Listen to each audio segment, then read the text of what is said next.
শুভেচ্ছা সবাইকে। আজকে আমরা পল্লী কবি জসিমউদ্দিনের প্রতিদান কবিতাটা একদম পুঙ্খানুপুঙ্খ বিশ্লেষণ করে পড়ার চেষ্টা করব এবং যার মাধ্যমে তোমার এইচএসসি পরীক্ষায় যে কোনো কোয়েশ্চেন আসুক, যে কোনো এমসিকিউ আসুক, অবশ্যই তুমি উত্তর করে আসতে পারবে। এবং যেহেতু এটা একটা সহজ এবং গুরুত্বপূর্ণ কবিতা, অ্যাডমিশনেও কিন্তু প্রশ্ন আসতে পারে, তো সেই জায়গাটাও আমি তোমাদেরকে এনশিওর করে দিব। তো চলো শুরু করা যাক। এটা খুব সহজ, মানে যে তোমাকে দুঃখ দিক, যে তোমাকে কষ্ট দিক, যে তোমার খারাপ চাক, তারও তুমি ভালো চাও, তাহলেই পৃথিবী কল্যাণকর হবে, এমন একটা বিষয় কিন্তু আসলে এইখানে মূল উপজীব্য বিষয়। তো চলো শুরু করা যাক। এখানে আসলে কবি কি বলেছেন, আমার এ ঘর ভাঙিয়াছে যে বা আমি বাঁধি তার ঘর। তাহলে এখানে ব্যাপারটা কি, যে হচ্ছে তাকে কষ্ট দিয়েছে, মানে তিনি তার ঘর বেঁধে দেয়, এটা প্রতীক হিসেবে ব্যবহার করা হচ্ছে। মানে যে তার জন্য নেগেটিভ কিছু করে, তার জন্য তিনি ভালো কিছু করার চেষ্টা করতেছে।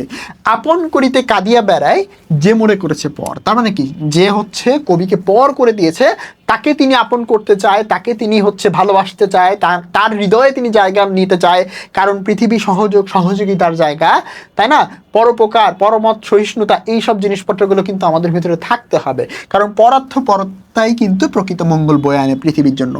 যে মনে করিল পথের বিভাগে, বিভাগে মানে আসলে উদাসীন, তার মানে যে কবিকে একদম পথের উদাসীন করে দিয়েছে। পথে পথে ফিরি তার লাগি, মানে পথে পথে আমি ফিরি তার লাগি, মানে ফেরা মানে কি, আসলে পথে পথে তিনি তার জন্যই ঘুরে বেড়ায়, এটা প্রতীক হিসেবে ব্যবহার করা হয়েছে। মূলত তিনি তারই হৃদয়ে স্থান চান, তাকেই ভালোবাসা দিয়ে আসলে জয় করে নিতে চান, হ্যাঁ, তার জন্য ভালো কিছু করতে চান, পৃথিবীকে আরো সুন্দর করতে চান। দীঘল মানে দীর্ঘিকার হবে, দীঘল রজনী তার তরে জাগি ঘুম যে হরেছে মোর। হরেছে মানে আসলে কেড়ে নিয়েছে, শব্দ অর্থটা বেশ গুরুত্বপূর্ণ। তো দীঘল রজনী তার তরে জাগি ঘুম যে হরেছে মোর, মানে ধরো কেউ তোমার ঘুম কেড়ে নিল, মানে তোমার খারাপ করবে বা সামথিং লাইক দ্যাট, কিন্তু দেখা যাচ্ছে তুমি তার তরে রাত্রি জাগতেছো। এখন দীঘল রজনী জাগা বা দীর্ঘ রাত জাগা কেন? কারণ তুমি সৃষ্টিকর্তার কাছে তার জন্য প্রার্থনা করছো, তার ভালোর জন্য তুমি চিন্তা করছো। এইটাই আর কি, যে দীঘল রজনী তার তরে, তরে অর্থে আসলে জন্যে, হ্যাঁ, তা জাগি ঘুম যে হরেছে মোর, আমার এ ঘর ভাঙিয়াছে যে বা আমি বাঁধি তার ঘর। একদম সিম্পল, প্রত্যেকটা লাইনের মানে কিন্তু আলটিমেটলি একটা জায়গাতে গিয়ে স্থির হচ্ছে, তাই না? আমার একুল ভাঙিয়াছে যে ভা আমি বাঁধি তার কুল। ওকে, যে গেছে বুকে তো আঘাত হানিয়া তার লাগে আমি কাঁদি। তো যাই হোক, এখানে করিয়া না হানিয়া হবে আর কি। যে গেছে বুকে আঘাত হানিয়া তার লাগে আমি কাঁদি, খুবই সিম্পল, যে তার হৃদয়ে যে আঘাত করেছে কবি, তার জন্য কিন্তু কান্না করছে। কার কাছে কান্না করছে? সৃষ্টিকর্তার কাছে, তাই না? যে মরে দিয়েছে বিষে ভরা বান আমি তারে দেই বুক ভরা গান। এটা কিন্তু এমসিকিউ এর জন্য, ক নাম্বারের জন্য খুবই খুবই ইম্পর্টেন্ট একটা জায়গা। যে মরে দিয়েছে বিষে ভরা বান, এখন এই বিষে ভরা বান আসলে প্রতীক হিসেবে ব্যবহার করা হচ্ছে। বিষে ভরা বান মানে আসলে মানে হৃদয়ে কষ্ট দেওয়া, এরকম কথা বলা বা গালাগালি বা এই টাইপের কিছু একটা, ঠিক আছে? যে বিষে ভরা বান মানে আসলে তীর বোঝায়। তার মানে যে অন্তরে কি বিষের ছুরি নাকি এরকম একটা কিছু না আছে না, তো সেইটা আর কি, হ্যাঁ, যে অন্তরে আসলে দেখা যাচ্ছে কষ্ট দেওয়ার ব্যাপারটাকে তিনি বলেছেন যে বিষে ভরা বান, হ্যাঁ, হৃদয়ে কষ্ট দেওয়া। আমি দাঁড়েতেই বুক ভরা গান, মানে বুক ভরা গান বলতে কি বোঝানো হয়েছে? ভালোবাসা, তার দিকে হাত বাড়িয়ে দেওয়া, তাই না? তার জন্য মানে একদম শুভ চিন্তা, এই আর কি। কাটা পেয়ে তারে ফুলটি করি দান সারাটি জনম ভর। তাহলে এইখানে আসলে কাটা পেয়ে কি দান করেছেন? ফুল দান করেছেন। এটাও কিন্তু অনেক ইম্পর্টেন্ট একটা এমসিকিউ এর জায়গা। আপন করিতে কাঁদিয়া বেড়ায় যে মরে করেছে পর, খুবই সহজ লাইন। মোর বুকে যে বা কবর বেঁধেছে আমি তার বুক ভরি। এইখানে তোমাকে একটু বুঝতে হবে, এই লাইনটা একটু কঠিন লাগে অনেকের কাছে। মনে করো তোমার বুক, এটা হচ্ছে মনে করো যে তোমার বুকে কেউ কবর বেঁধেছে। এখন কবর কিসের প্রতীক? কবর হচ্ছে দুঃখের প্রতীক, তাই না? দুঃখের প্রতীক। এখন তোমার হৃদয়ে কবর রচনা করে দিয়েছে, মানে কি, তোমার হৃদয়ে আসলে দুঃখ, তোমার হৃদয়ে আসলে ভারাক্রান্ত করে তুলেছে, তার বুক তুমি ভরতে যাচ্ছ। এখন বুক ভরা মানে আসলে কি বোঝাচ্ছে? মানে তার হৃদয়টা তুমি একদম ভালোবাসায় পূর্ণ করে দিলে, তার হৃদয়ে আসলে একদম মনে করো যে সে যেটা কল্পনাও করে নাই তুমি সেটা করতে পারো, হ্যাঁ।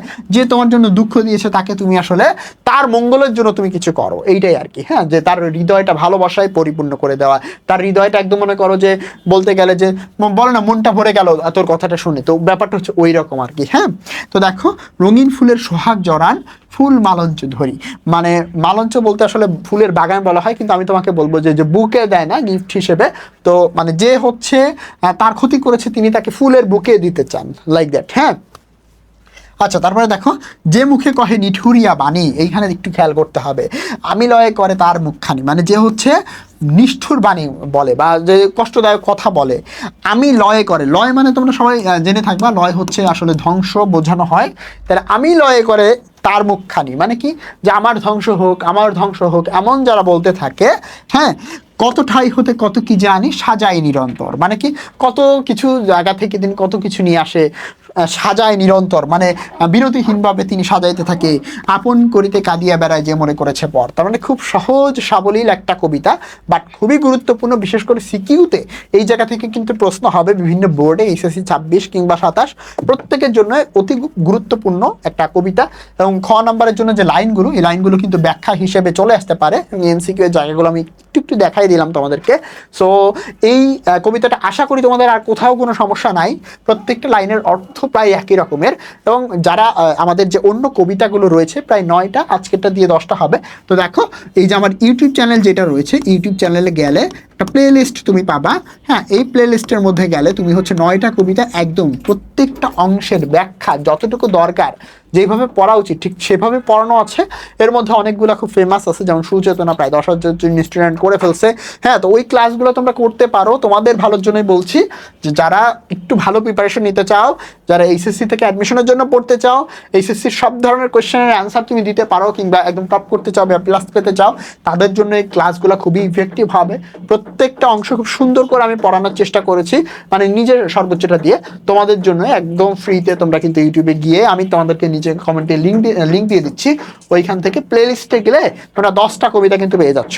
এই 10টা কবিতা খুব সুন্দর করে তোমরা পড়ে ফেলবা, এতে করে কিন্তু তোমাদের অনেক আগায় থাকবা। মানে ফ্রি আসো, তুমি জাস্ট কবিতাটা দেখে ফেললে, এতে কিন্তু দেখবা যে তুমি তোমাদের যে প্রিপারেশনটা অনেকটা মানে আগায় নিয়ে যেতে পারতেছো, বা নতুনভাবে আবিষ্কার করতে পারবা নিজেকে, না যে আসলে এইভাবে পড়তে হয় কবিতাগুলা, এইভাবে পড়লে এইটা ইফেক্টিভ হবে, এইভাবে পড়লে আসলে ভালো হবে। বুঝতে পারছো? তো তোমরা কি করবা, এইখানে গিয়ে প্লে লিস্টে গিয়ে দেখবা সকল পদ্য, এখানে গিয়ে তুমি সুন্দর করে ক্লাসগুলো করে ফেলতে পারো।